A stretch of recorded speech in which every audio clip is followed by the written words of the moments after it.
अपनाय पाए शिव गुरु अपनाय बहो तोहके पूजन देरिया लागे शिव गुरु अपनाय बहो तोहके पूजन देरिया लागे शिव गुरु अपनाय बहो फिर अबू शिष्या फिर अबू हो देव भैया ले भतीजवा शिष्या फिर अबू हो देव भैया ले भतीजवा शिष्या फिर अबू हो अपनाय पाए शिव गुरु अपनाय बहो तोहके पूजन देरिया लागे शिव गुरु अपनाय बहो तोहके पूजन देरिया लागे शिव गुरु अपनाय बहो फिर अबू शिष्या फिर अबू हो देवा मांगी का सिंदूरवा शिष्या फिर अबू हो देव मांगी का सिंदूरवा शिष्या फिर अबू हो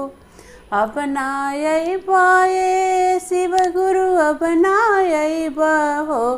तोहके पूजन देरिया लागे शिव गुरु अपनाय बहो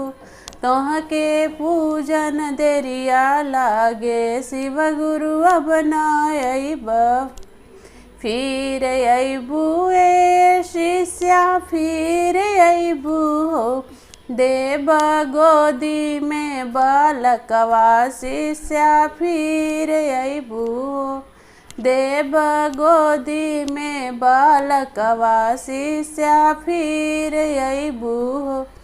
अपनाय पाए शिव गुरु अपनाय बहो तोहके पूजन देरिया लागे शिव गुरु अपनाय बहो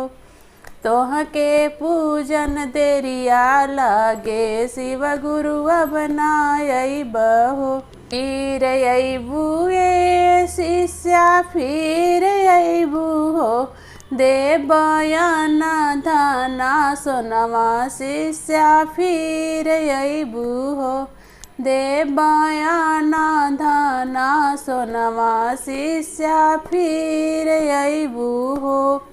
अपनाय पाए शिव गुरु अपनाय बहो तोहके पूजन देरिया लागे शिव गुरु अपनाय बहो तोहके पूजन देरिया लागे शिव गुरु अपनाय बहो।